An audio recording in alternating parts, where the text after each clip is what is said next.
Welcome to the Sydney Property Muppets podcast. My name is Kurt Lawther. I'm a real estate agent, and with me forever is Chris Clark, the buyer's agent. Beautiful, we've got this smooth now. Let's we keep going. do have it smooth, but let's make it confusing this episode, Chris. Yeah, good one, that one, because we've discussed this, and this one is probably going to be the most confusing episode we've done for you, not because of the way it's structured and so forth, just because of all the different and almost bipolar nuances, perspectives, and because it's such a property is a high volume transaction. It's not like you get a dodgy electrician out here where it takes another $200 to get a proper electrician to fix something up. We're talking hundreds of thousands, millions of dollars.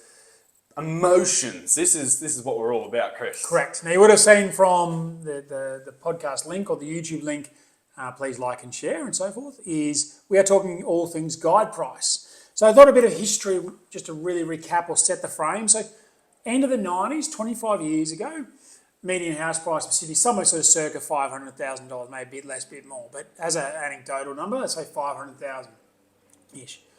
When properties at that point were put up for leasing, let's say it's listed for $500,000 and it was sold for, let's say, $550,000. That's a 10% difference between the guide price and what it was then sold for. Go to today, median prices are now up like 1.3, 1.4, but let's use the example of property now is listed for $2 million. It's now sold for, let's say, $2.4 million. So the numbers are bigger, collectively, the numbers have all moved forward. Yep. But also that difference is instead of 10%, is now 20%.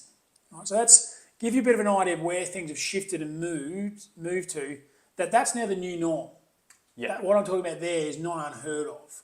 Kurt, for you as an agent with sellers, what's their perspective of how do you go about it with them? So it's kind of a two-part thing. I'm going to split it first into myself. I like to be as ethical as I can. I like to be I follow the law to a T, and I'm also on my vendor side. So if I'm going to a vendor and I'm pitching for business, the way I basically structure is saying, look, these are the properties that are as comparable as we can to yours, and this is where we need to guide, whether it's a guide price or a range, because this is where all the data is showing that your property is likely to sell.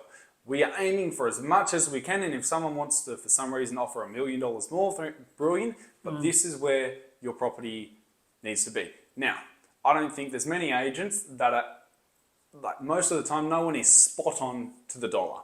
So that's where we are allowed as agents to have a range.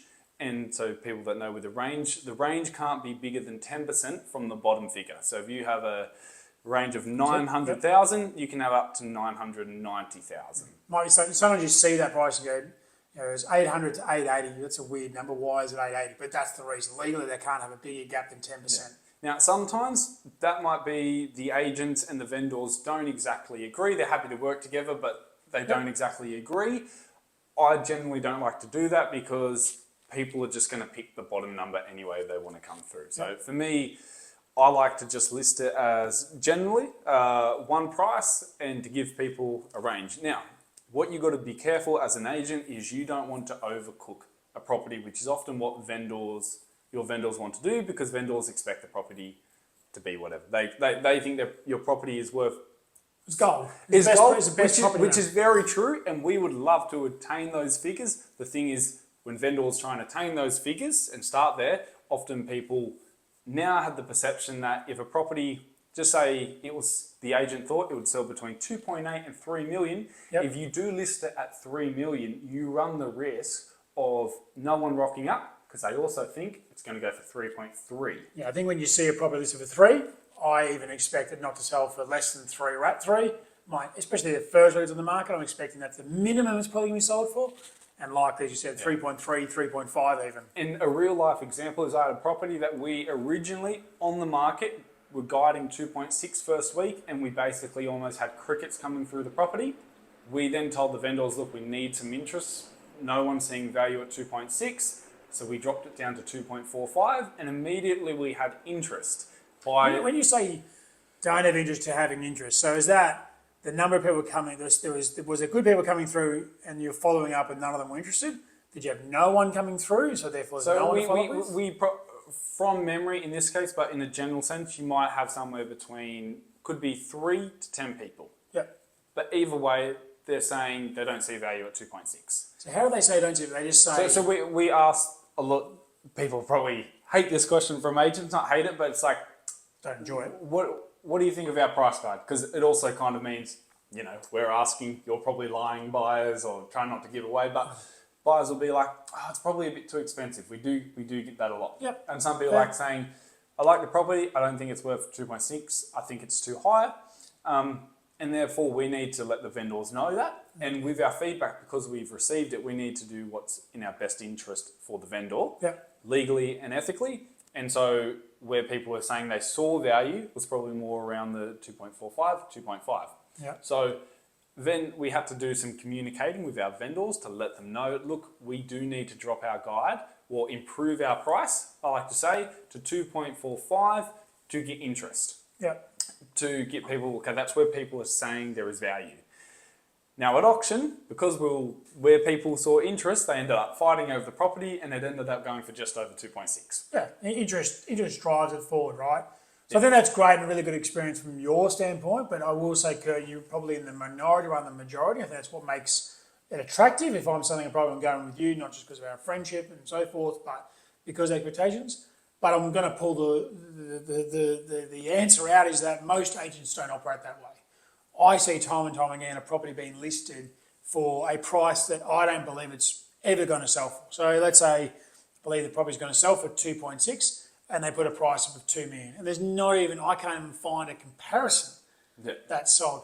When you can obviously ask the agent, show us a list of comparisons. Now, agents have to put that on with the vendor's agreement to say these are the comparisons. Yep. You, I'm sure, give actual genuine comparisons that are close. What I've seen is, that property has been advertised. It's a 4-bedroom house, and all the comparisons are 3-bedroom on a smaller block in bad streets, so to speak. So, So a little trick, if you didn't know, that just say there's a guide price. In that case, Chris's scenario, the property is you think would sell for 2.6, but they're guiding 2 million.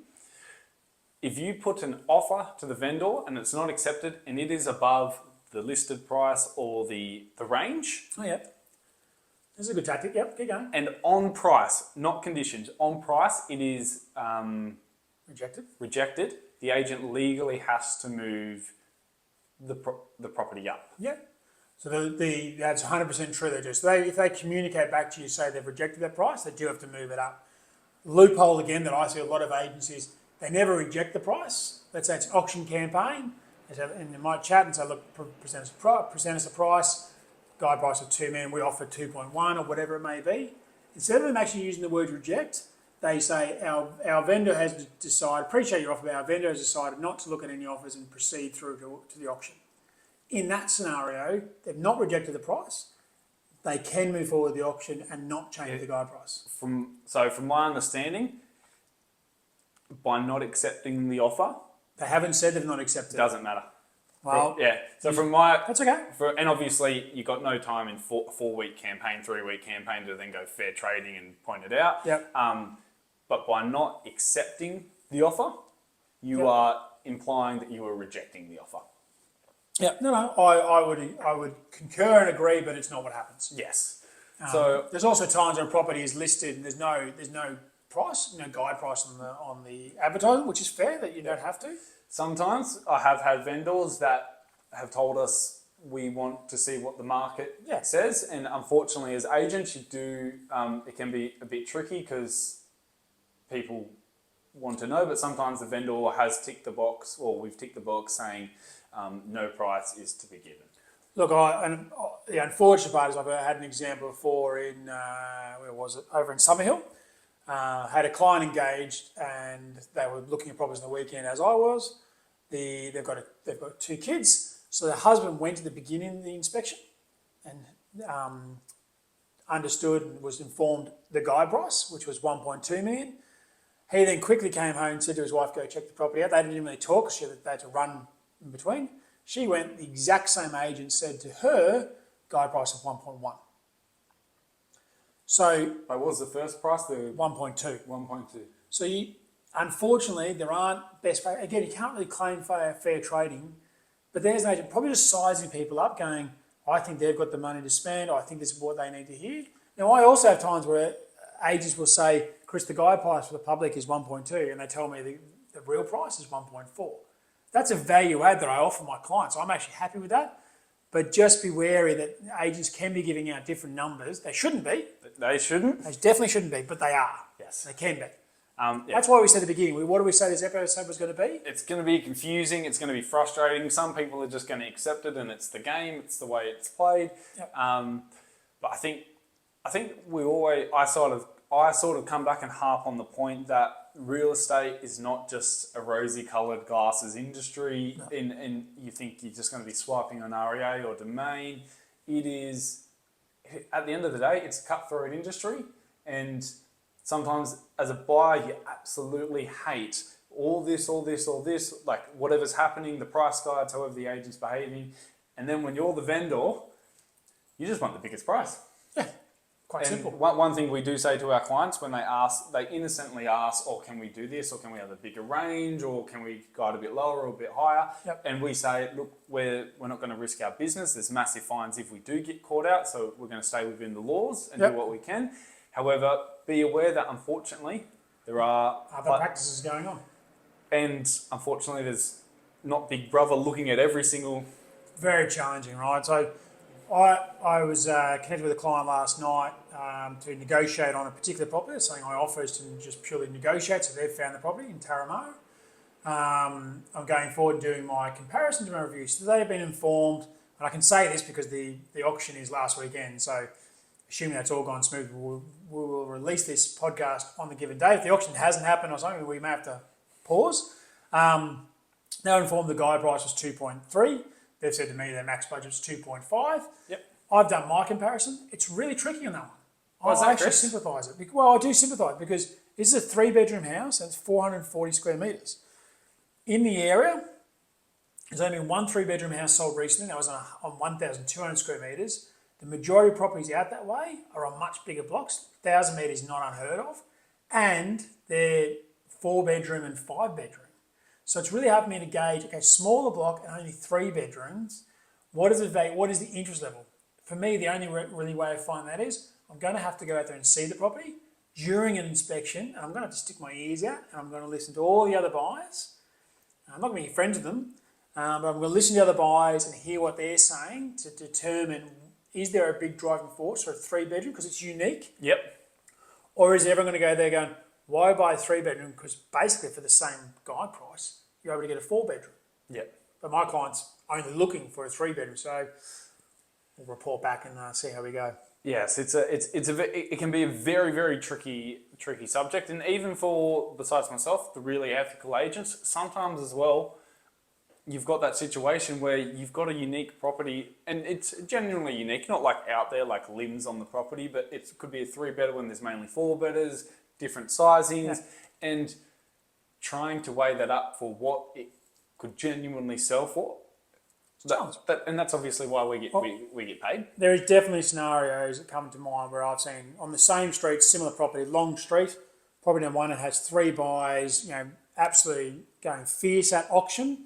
Price goes $600,000, $700,000 above the guide price. Does that mean the other property should do the exact same? No, and this is my point. The other one down the other end, which is comparable. Now the street's a long street, didn't sell. Got passed in, they actually pulled it off the market, ran the same time. And I understand it's going to come back on the market mid this year. Why was that? The 3 buyers who purchased it really wanted that area. It fit everything for family, school, work. And they all 3 of these people were looking. After that, I was connected with one of them. And they were like, Chris, happy to use you as a buyer's agent, but we're basically looking in a 250, 300 metre radius. Yeah. That's driven up the price of that because of that absolute micro economic sort of situation. Yeah. And 500 metres away, crickets. Yeah. Well, I was going to say, from a selling perspective with the price guide, firstly, make sure with your agent, if you're selling the property, you've got comparables that are actually genuine, actually true. And I think want to hear that from the agent. Ask them to be as truthful as you can and genuinely mean it, because at the end of the day, if you just want to people hate to admit this, but a lot of people choose the agent because they set a higher price. That's true. Yeah. And One thing I haven't covered off here. Yeah, that's true. yeah, and unfortunately, That agent set a higher price. I want to go with them because that's how much money I want. Greed is not good, but greed is there. If you think about it, you should be choosing an agent, one, if you do like them, two, on their processes and what they can offer and bring to you. I think the track record. Track record is one thing. I wouldn't always go off that because sometimes an agent might be getting some really good prices, but you don't understand in the background that they could have actually been getting a lot more. Yeah. I just think at least it's a data point outside of what the agent's saying to you. Yes. All right. I think that kind of wraps up this confusing episode. Am I fair to say that? I reckon we'll probably cover it in another topic because it's forever going to be a something. A hot topic. Hot topic, yeah. Burning platform is one of my old bosses used to say. Burning platform, I like it. Yeah, but I didn't know it was annoying. He always said everything was a burning platform. All right, 3 quick questions. So, Kurt, on to you, asking me. So we're going to go back and forth here to ask each other 3 questions. The first one's on property. Last one's not. Middle one could be anything. We basically, the rule of thumb is we can't defend ourselves. Yep. 1 word answers ideally, but obviously if it's property related and we feel like we get a little bit more context, we're giving a little bit of rope on the first question in particular. Perfect. So I've actually already given the answer away from this, Chris, from the episode. So I hope I was listening. Hope you're listening and hopefully you know. What is the percentage an agent can guide with a range? Oh, beautiful. 10%. 10% from the top figure or the bottom Bottom figure? figure. From the bottom figure.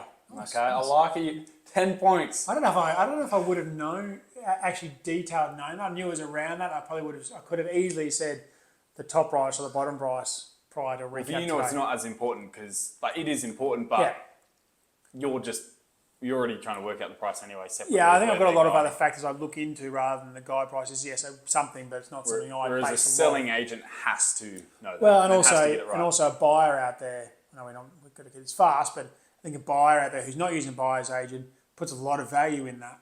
I'm not saying I don't put any value, but I probably don't put a lot of value in it. Yep. Okay. Great first question. Short and sharp. Number 2. What's been the biggest price, or biggest price above a guide price you've sold a property for? So you've listed for 2, you've sold for $100,000 more. What's been the biggest gap? Oh, we're probably talking $1 million. Yeah, it's okay. Over $1 million. Can I expand on this one? No. Another time? We've got to keep it short. Yeah. No, fair enough. Go back. We'll come back to it. Question 2. How often do agents get the price right? 1 word answer? I'll give you maybe a couple. Only because if an agent and I are talking, like off record or whatever, they're quite often very close. If you're saying specifically their guide price, almost next to ever.